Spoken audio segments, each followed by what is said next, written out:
We got 5 in the waiting room so far. Here we go.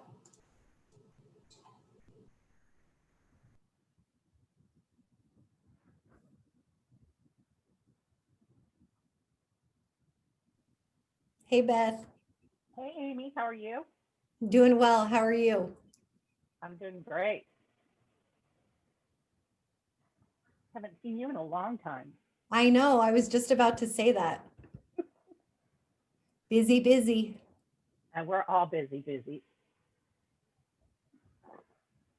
Hi, Dolores. Welcome. Hello.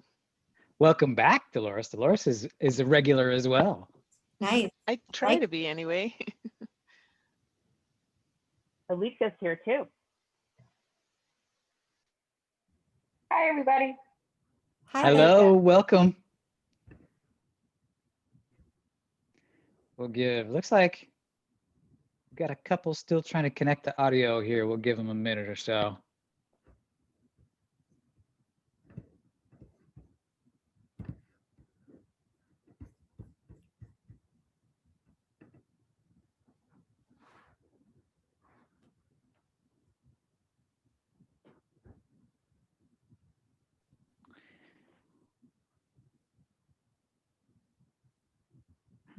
They're struggling a little bit. Well, that's okay. We've got some housekeeping stuff to get settled, so let us officially welcome everyone to another Ask Me Anything with Pragmatic Institute. And it is so good to see you all. Familiar faces, some, welcome back. Reminder, of course, turn your cameras on if you're able to. We love to see your smiling faces. It is so much more conversational when we can see you. And then, of course, this is an Ask Me Anything, preferably things related to product and management and the like, but feel free to unmute and join in the conversation as well. This is an informal gathering. Let's give a plug, of course, to the Pragmatic Alumni Community, or the PAC, as we like to call it.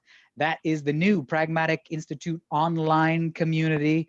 It is a hit so far. I think we are just about to hit, what is the number? Callie, correct me if I get this wrong.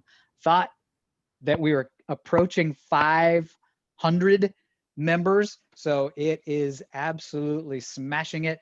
And people are recognizing what the wonderful resource that is.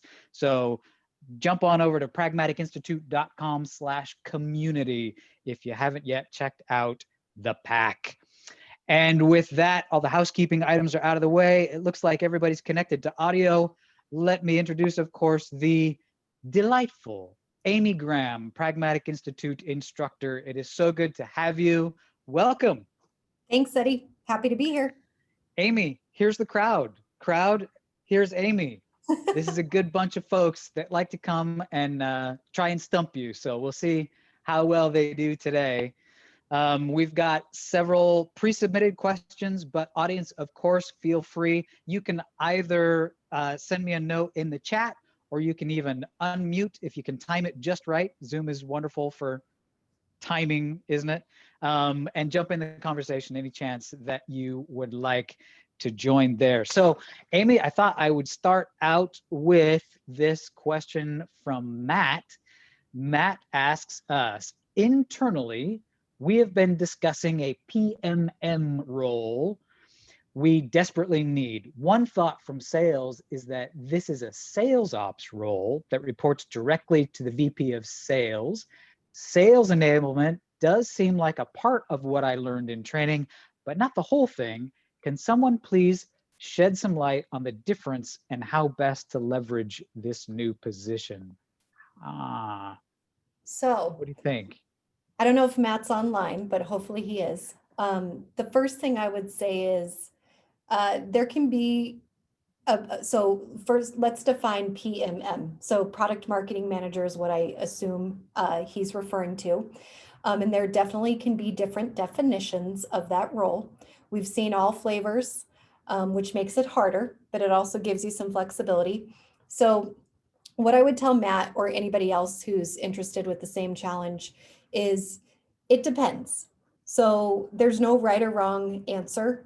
If you need a PMM role, what you really want to think about are, first of all, so what stage in the life cycle is your product? Where are you at? Are you in growth stage? Are you in maturity? Are you in decline? What is going on with your sales cycle? What industry are you in? There's all sorts of different things. Your company vision can affect how you would want to leverage this person. So at the end of the day, there's various ways to define what a PMM should do and if they're more sales focused or not. I think fundamentally, their job is to support or create market adoption and create that strategy around positioning your products and messaging your product. But what they do specifically and where they would spend their time on the framework can have a lot to do with all those things I mentioned at the beginning. What's your strategy? Where's your product at? And that can dictate. So I don't know if Matt likes this answer, but it's not super black and white. It really varies and it depends, and there's no right or wrong. I think you need to leverage that role in the, however you best need to leverage it. And Amy, is it best practice to have a dedicated PMM, or are those duties something that could be distributed to other team members? So, I mean, in an ideal world, it would be fabulous to have a dedicated PMM. I worked for organizations where we didn't always have the luxury. And so those areas or those activities of the framework that a PMM would take would be managed by somebody else. And usually an organization goes through a process of maturity and you've got a product owner already on and you've got the other roles sort of accounted for, and then you would hire for a PMM, not as a last resort by any means, but it sort of comes with the maturity as your product team and your marketing functions grow. Awesome. I just got a submission from Elika who is asking, are there any known free competitive intelligence aggregators you are aware of? CI Radar is a great aggregator, yet charges $18,000 a year. Elika, if you are in a place where you can unmute, if you want to clarify anything else as well, feel free to do that.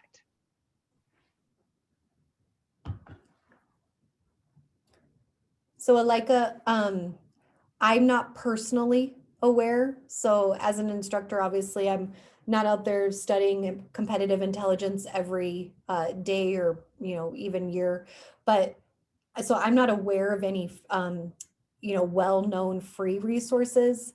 I'm a hustler when it comes to competitive intelligence. So there's, as you know, tons and tons of ways to get that information. If there was a free resource that could aggregate it, that would be fantastic. I don't happen to personally know of any that I would feel comfortable recommending. Yeah, and the reason why I was asking is that we attended CI Radar had a free webinar.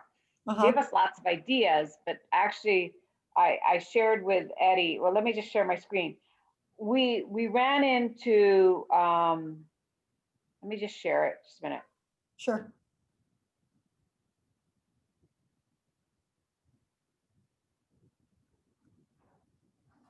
Can you see my screen now?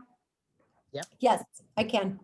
Okay, so what I'm asking is, as you said, answering the last question, we're not a big shop where we have a lot of product lines and a lot of, depth as far as product manager type roles. Mm-hmm. So to try to do, web crawlers, look at websites, news feeds, feature comparisons, like Googling RFPs that are out there, in our healthcare space, it all takes time. Yeah. And so when we saw one slide, we're like, oh my gosh, this is great to kind of just do an assessment, what we're doing today, manually, et cetera, et cetera. Yeah, so Alika, as you can imagine, you just pointed out the overwhelming, like how overwhelming it can be and the amount of time it takes to do that, which is probably why if there are any free resources, they're very, very limited because the value is significant. It's high value. Wow. Okay. All right. Thank you. Um, I'd if- ask. Yeah, if I happen to, hear about any, obviously throughout class or that other organizations or product teams are using, we'll absolutely share that information via the pack, for sure. Okay, I am in the pack. Okay, Thanks. perfect. He is. Thanks, Alika. Good to hear from you again. We have a submission from Melissa. You can read it. She posted it to everybody in the chat there. It says, our CEO has asked us to implement a machine. Early research has pointed me to the product-led growth topic to achieve this. Do you have advice on where to get started with moving from sales-led to product-led? Does Pragmatic have resources around this topic? Do we have any resources around that topic, Amy? Well, I would say all of our courses, That's so not fair. Melissa, in all seriousness, if you've taken any of our courses, that's exactly what we're all about, is transitioning, rather than a company being engineering driven or a company being sales driven or executive driven, we're all about market driven. So, I said it sort of jokingly, but in our courses, we talk very specifically about a bunch of techniques and best practices about how to shift that. Now, we certainly don't get into a lot of the soft skills, unfortunately, about what it would require to shift something culturally inside of an organization. We talk about a lot of pragmatic tools and templates and things of that nature. But there is also that cultural shift that has to happen to shift the thinking. I think the best advice I would give to you, based on my own experience, trying to shift from a growth-led or we were engineering-led. So our engineering team, for the most part, controlled the vision and set the vision, and sort of dictated what we did. And we shifted to a product-led or a market-driven approach. And what helped that the most was honestly just having an incredible amount of discipline and continuing to hold ourselves accountable. So every time we talked about something, it was like, all right, do we have any data? Where did that come from? Do we have anything to support that idea or to back it up? And we constantly just started putting these pragmatic terms or these, principles in each other's spaces. And then over time, we eventually started to shift that thinking. But it certainly doesn't happen overnight, and it does take time. I don't know of any sort of silver bullet or magic wand for that. But that's what we're all about. So. I know a phrase that we hear quite often in meetings at Pragmatic Institute is, what problem are we trying to solve? Yeah. So people will, have all sorts of ideas. Maybe some of those people are executives and everybody wants to listen to the executives. But frequently, before we get too involved in something, hopefully somebody will ask the question, what problem is it that we're trying to solve? And what they mean by that is, what market problem are we trying to solve? Can we base this move on feedback from the market? Because if you have the data, and it's something that the market is actually asking for, it actually overrides executive opinion, which is, that's kind of a scary thing to say, but it can do that because the executive wants the company to do well, right? But ultimately that kind of helps you realign again back to the proper motivation. So Eddie, just to piggyback off of what you just said, I did create something inside of one organization. We called it an opportunity intake, which is actually available in the pack as a resource. But essentially, in order to start to shift this thinking, we did exactly what Eddie's talking about, where we created an intake. You could fill it out electronically. And the very first very first question was, what problem does this solve? So it didn't matter who the request or the feature enhancement or the idea came from. It didn't matter if it was our VP of sales or our executive or, a multi-million-dollar client out in the market. We had to complete this intake form, and it held us accountable to answering those questions. And it was incredible, the amount of noise that it reduced and it cut out, because, somebody from sales would see me in the hall and they'd say, hey, Amy, just a heads up, I'm going to be submitting an intake. We got a request from a customer. And I'd say, great. And then I'd never see it come through. And the next time I saw that person, I would say, hey, how come you didn't submit that? Well, I sat down to fill it out and I honestly couldn't answer the first question. Like I need to go have some more conversations. So it was really, truly incredible how it helped to shift all of that. Melissa, is this helpful? Any follow-up question there?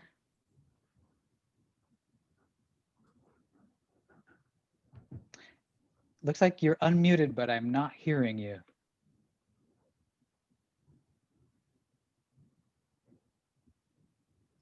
Are you able to hear me now? Yes. There you are. So I think our definitions of product-led growth might be different, from what I'm learning anyway.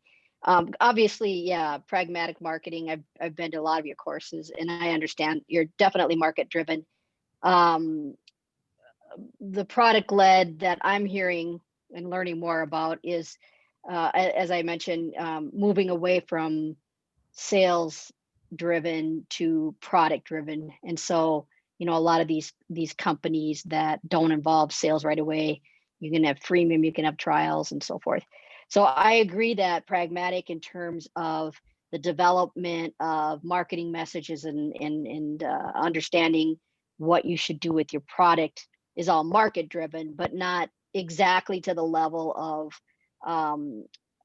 product led of the definition that I'm looking at. But I think what I can do is go into your site again, because honestly, I haven't looked around in there lately to see if I could be more, maybe it's a different term, or I'm thinking of a different, thinking something different. I'm not stating the wording correctly. Melissa, are you asking more about like, let me figure out how to word this. So like, are you trying to reposition the product function inside of your company where there's more empowerment and ownership within the product team? Is that what you're talking about? Nope, it's basically driving the acquisition, retention, and expansion of your customer base through the product. Okay. I mean, to sum that up, I mean, I know that's really big, but that's the summary of it. So leading with your product. Yeah. And so we, not to oversimplify it, but I would still stick to what we were talking about earlier. And I guess we think of being market driven one and the same as being product driven. Like if you're listening to the market, you're doing research, you're studying your customers, you have a strong finger on the pulse, your product's naturally going to drive things versus sales or executives or something else. So. Agreed. Thanks, Melissa. I hope that was helpful. Actually, this is a leak. I have a follow-up question for Amy, because she said Please. something about an opportunity intake. It really piqued my curiosity.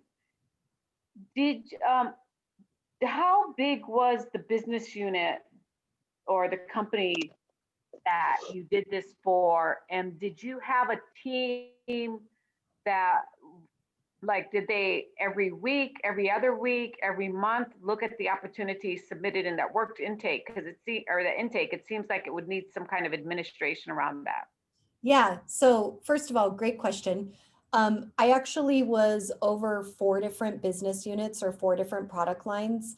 So what I did was I created a consistent process that we applied to each division or business unit. And so I created a product council as the governing body for each product. And then the product council met on a monthly basis, and it was comprised of various stakeholders. So we had, a senior person from sales, somebody from account management, somebody from our ops team, because we had a contact center to provide customer support. So it was a cross-functional group of stakeholders. And then my product team, so I had one team for each business unit. And then the product team's responsibility was to review all of the intakes. And our commitment or our process that we followed was, once we reviewed the intake, if there was enough there, we would go ahead and take it through what we called level 1 due diligence. And we created like a really simple scorecard that used a lot of the pragmatic principles that you learn about in class. And so we would score that intake or that opportunity on our level 1 scorecard. Each month, this would get presented to the product council, whatever product council it was based on the product. And then at that point, we would talk about it in that meeting with the cross-functional group of stakeholders to see if it was something we wanted to proceed to level 2 due diligence for, or if we were going to kill it or table it. So there was absolutely a very methodical process that was put into place to actually manage all of this. And then, every tool that we used was market driven or, pragmatic, if you will. And all of those resources are available in the pack. I created a little video and then posted the scorecards in the intake form as well, if you're interested. Oh, what group is that in? You know how there's different groups? Yeah, I'd have to go back and look. It was featured. I'll look for that. Okay, yeah, that's interesting. Okay, thank you. Hope that helps. Amy, with that many people involved in the process, was there any issue with keeping the process intact as turnover proceeded? As new people come on the team? I mean, I'd like to say no. I'm sure there's always. You'd like to say no? Yeah, I mean, if I'm being honest and realistic, there's always challenges when you have turnover, no matter what. But we were so disciplined and consistent with our process. So that helped, first of all, but we had a lot of documentation. So if somebody did leave or decided to go into a different area of the business or whatnot, we weren't stuck. It wasn't the, win the lottery or hit by the bus or anything like that. We had really great documentation. The process was very well defined. And so we could sort of just adapt to whatever challenge came our way, whether it was turnover or whatever.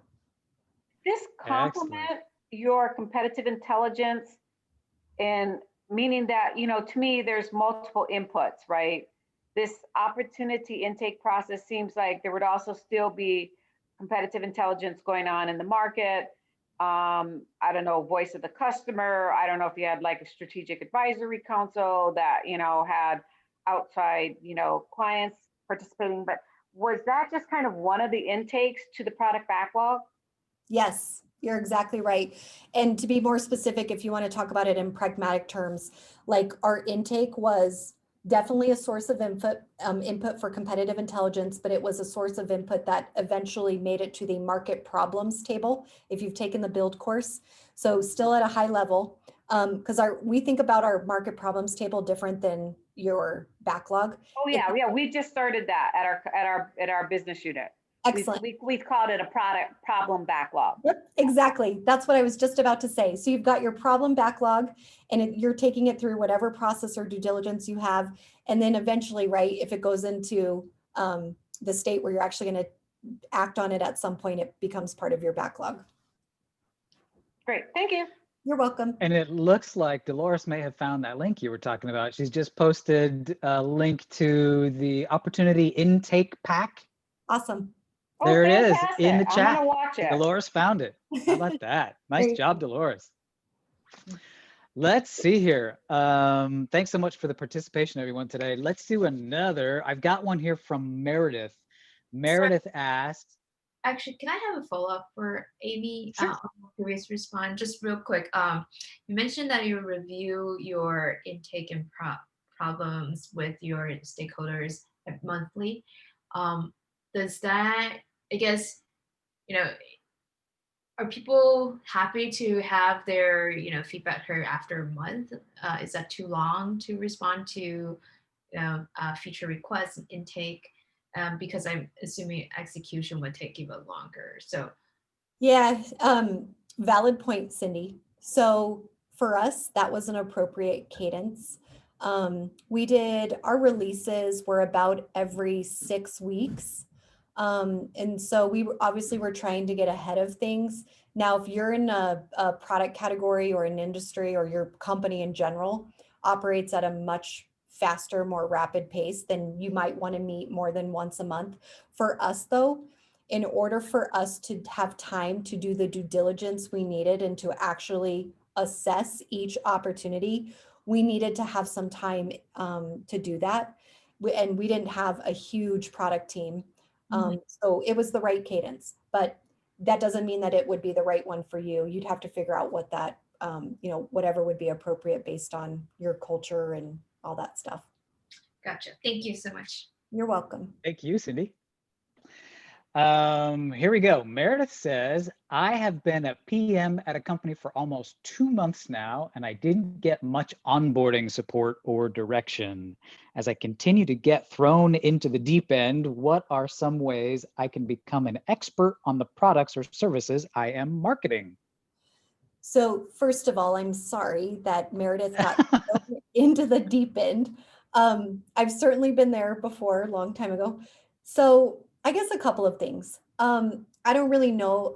Actually, I have no clue what type of product Meredith is working on, if it's hardware, software, if it's a service.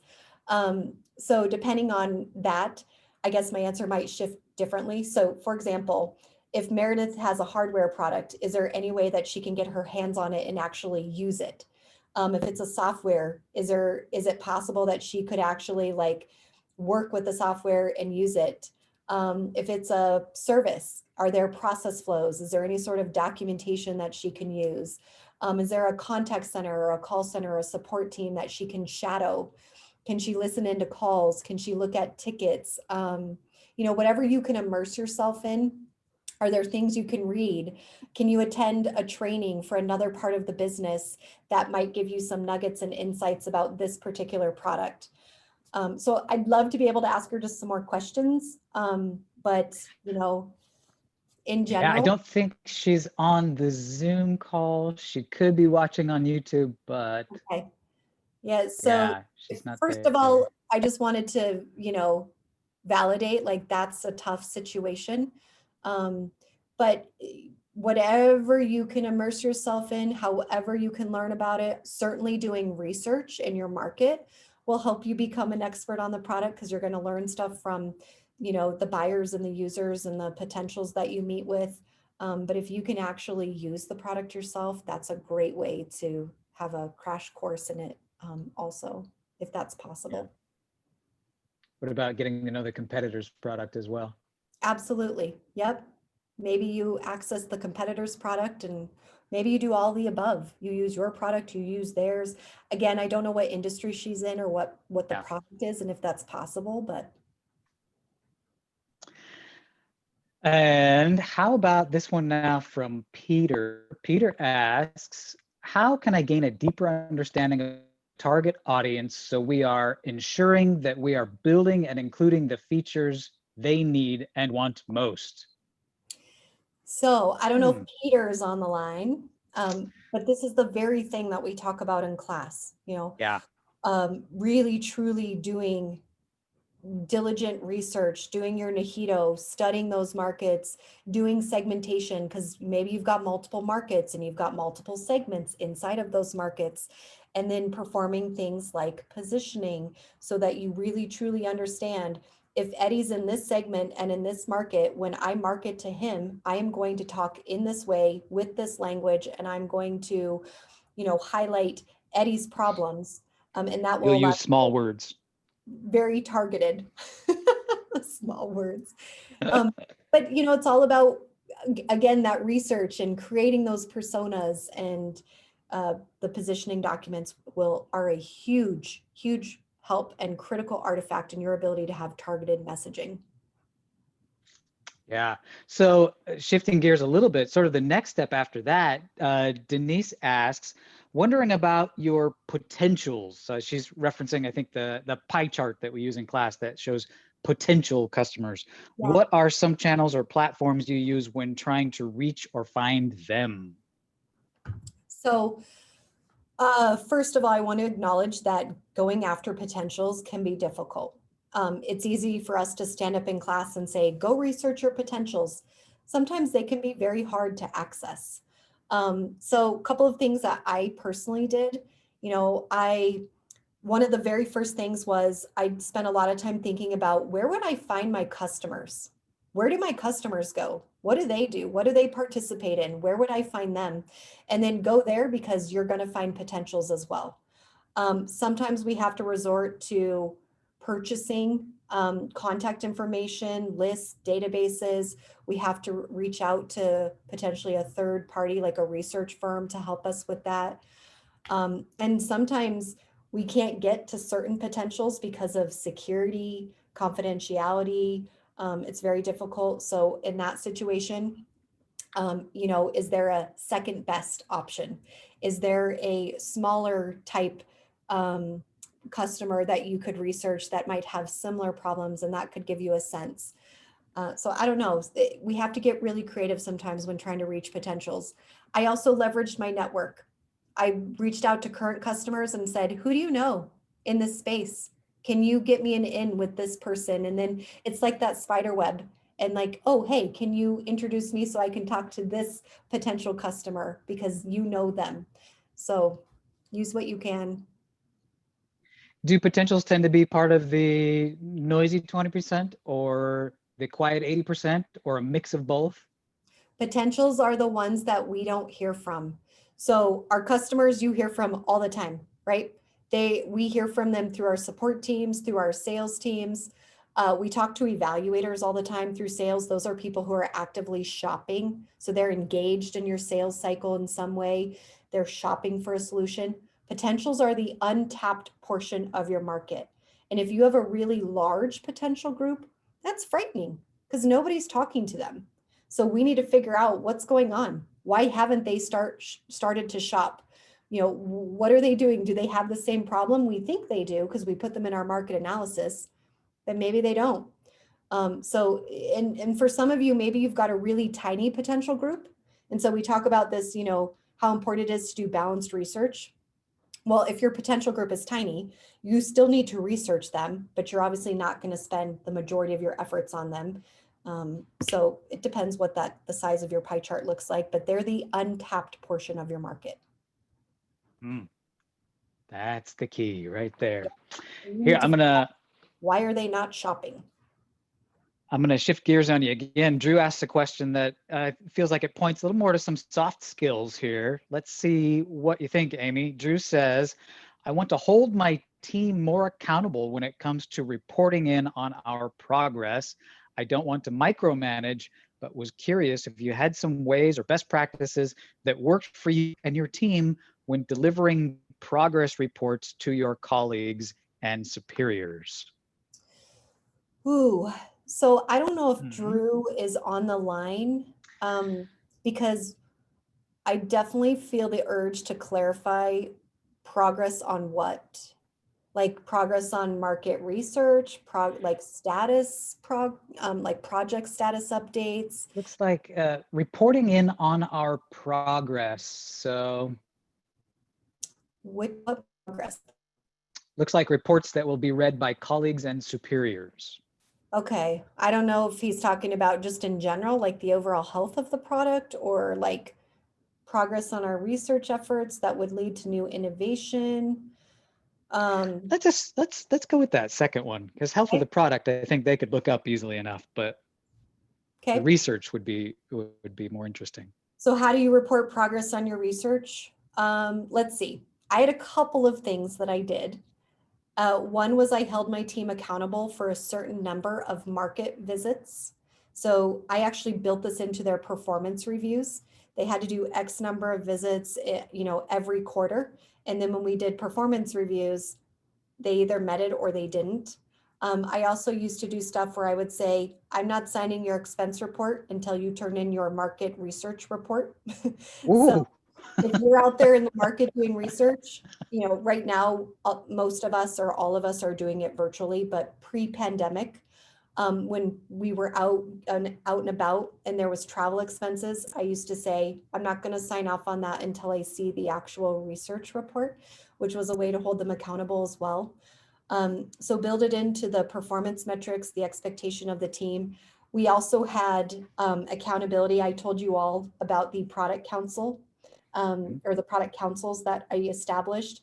And then on a monthly basis, it was very clear if we hadn't done our research or if we hadn't done the work that we were supposed to, because we were accountable for doing readouts and reporting back about these new opportunities and the new innovation that we could potentially send throughout our process. So that was also another way to make sure that there were checkpoints and we were doing what we needed to do. Yeah, there you go, Drew. Hope that helped you. It is time, of course, we have to have a question regarding the current state of the pandemic. And this one comes from Henry. Henry asks, with the current state of the pandemic, I'm finding that a lot of companies seem to be discounting their prices. Discounting their books. It got me thinking, big picture wise, are the cases when it is appropriate to discount, perhaps places it's not? And could it be ill-conceived from your users as desperate or otherwise? So, first of all, great question. Yeah. So I guess what I would say about that is the short answer is yes. If you're thinking about the price of your product right now and how it relates to the pandemic and what you should or shouldn't be doing with your price, what I would encourage you to really think about is, has the value of your product changed? Because of the pandemic and the new state that, our new normal, if you will, has anything shifted in terms of the value of your product? If for whatever reason it's less valuable now than it was pre-pandemic, or it's more valuable now than it was pre-pandemic, you would want to adjust your price. So you want to make sure that your price matches the value that it offers. With all that being said, I definitely believe that there are ethical and moral reasons why we would do certain things with our price that maybe we wouldn't normally do. So those should be considered as well. Hope that helps. Yeah, don't want to be perceived as gouging. No, absolutely not. But you also don't want to devalue your product.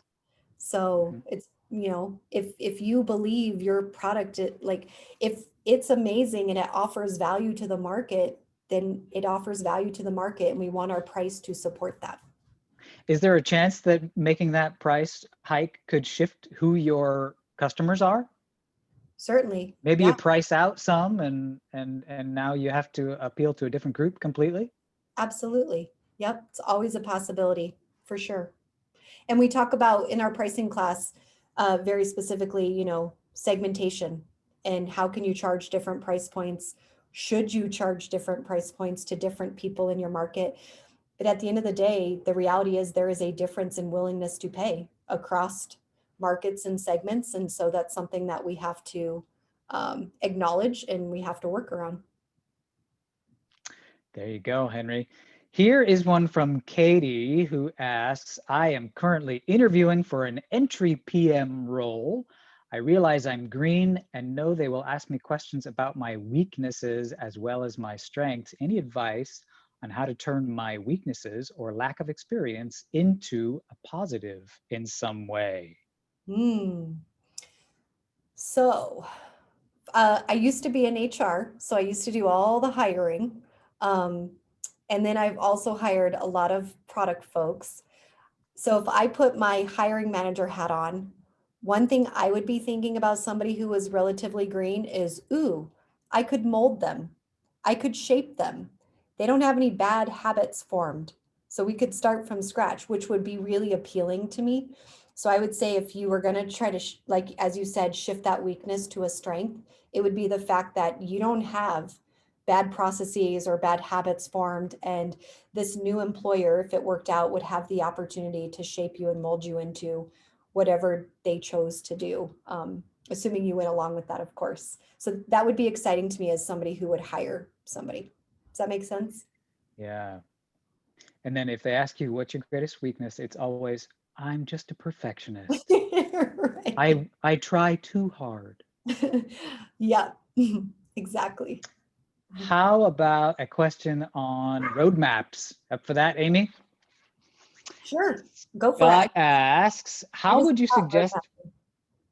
Good. Oh, it's fresh in your mind. Yep. Scott asks, how would you suggest we begin to develop a product roadmap from scratch? And should we be updating it monthly, quarterly? How often is too often? So 2 questions there. How do you start if you've never done it before? And then how often do you update it? Yeah, so if you've never done it before, that actually could be a really good thing. So there's no like versions or views or formats that are already out there. So kind of the sky is the limit, if you will. So the first thing I would think about or encourage you to think about is, who are you going to be sharing the roadmap with? You have different audiences, and different audiences require different versions or different formats. So for example, if you're showing it to an internal audience, it's, your own colleagues, it might look one way or be a certain format, as opposed to if you're sharing it with your external audience, a customer or an evaluator or potential in your market. They do not need to see the same thing. So we do encourage different formats or different types of roadmaps. I would also encourage you to start off on the right foot where you're creating outcome-based roadmaps or you're creating problem-based roadmaps versus feature-based roadmaps. And this can prompt a lot of dialogue, and people get pretty excited about this because we tend to lead with feature-based roadmaps, but they can get us into trouble. They are so detailed, they lock you into a plan. It gives you no, or very little, I should say, flexibility to change things. And that stuff shifts. Things change all the time, priorities shift. So rather than a feature-based, try to start your road mapping process off on a good foot and position it as a prediction. It's subject to change, and make sure that you're talking about the problems that are being solved in the market versus a very specific technical feature. So a good example of this, I worked for a company, and when we designed our very first mobile app, on my roadmap, I chose to put reservation management. So our customers were going to have the ability to create reservations through the mobile app, instead of putting something like ability to add reservation to calendar. That was a very specific feature, and I didn't know if we were going to deliver it in phase 1, phase 2. I really didn't know, and I wanted to give myself some flexibility. So instead, I talked about, we're going to solve reservation management during this period of time. And if somebody really wanted to dive in and ask me questions, I could answer that verbally, but I didn't have to write every single detail down, because that gets us into trouble. So just to summarize, different formats, different views based on your audience, who you're trying to communicate with, what you're trying to communicate, and then try to create those problem-based or outcome-based versus specific technical features if you can. There you go, Scott. And then, oh yeah, go ahead. Sorry, in terms of the cadence or the timing of it. So there's no, I can't prescribe to you how often you should update that. I can refer back to, the product council meetings that I already told you all about. We met on a monthly basis. So my process for road mapping was to update my roadmap after every product council meeting. So I did it on a monthly basis because that's what made the most sense. We were making decisions during those council meetings. Sometimes people do it more frequently. Sometimes you might do it quarterly. It really just depends. And, based on how frequent your release cycles are and that kind of stuff. Right. There you go, Scott. Good luck with that. We've got a couple minutes left, probably time for, I've got one more pre-submitted question here, but if anybody in the Zoom call has a question that you've been itching to get out, go ahead and post it or unmute and ask it right now. But if not, I've got one more here from Wanda. I'm just waiting because I know there's always a second of delay. I have a question. Wanda has a question here. Let's see what you do with this one, Amy. Wanda asks, I was curious how involved in product conversations our engineers should be. I often feel like we live on different planets, but I'm not sure including them in the wide range of product meetings is the best move. Any thoughts? Yeah, so I have experience managing development teams. I used to manage engineers, quality assurance testers, business analysts. I'm a firm believer, the stronger the partnership, the better. Trust and collaboration goes a long way. And so I used to include my engineers in a lot of things. Now, did I include every engineer? No. Did I include my lead architect, my senior developer in conversations? Yes. So at the end of the day, I think you need to use your discretion, but just remember, the better partnership or the more trust, the more you can show you're working together, the better partnership you're going to create, which makes that entire process so much better. And there are fundamental meetings that you should be both involved in, like a requirements review, a build review, a design review. So I'm not going to go into any more detail than that because it really depends on if you're practicing some flavor of agile or waterfall or whatever. But Sure. I would say yes to collaboration and communication with your engineers. Build that partnership, but don't waste their time. Don't waste their time. And there are artifacts that can be super helpful. So give your development teams the ability to read, obviously the personas, but the positioning documents as well. Nice. And you're all on the same team. Don't forget that. Yep. Everybody's on the same team. Yep. Well, Amy, we have reached the end of another Ask Me Anything session. It has been delightful. Nice job. We were not able to stump you. Not this time. Not any time, I believe, in the past that we've been able to stump you. So congratulations there. No, Thank you so much for everyone who was able to attend. Good to see so many of you again. If you would like to attend our next in the product chat series, that happens Tuesday, September 29th, 1:30 p.m. Eastern time. We will be joined by Patricia Diaz of Credly, and she's going to discuss what business metrics you should be measuring and how that's changed since last year, because it surely has. And then, of course, if you can't get enough of us, you can always join us again every Friday for the Ask Me Anything series with the Pragmatic Institute instructor, Fridays, 1:30 p.m. Eastern time. Come back and see us again. It only works because you guys are here and asking such good questions. So thank you for that. And in the meantime, thanks. Be healthy, be safe, and have a fantastic weekend. See you next time, gang. Bye. Thanks, Eddie. Thank you, everybody.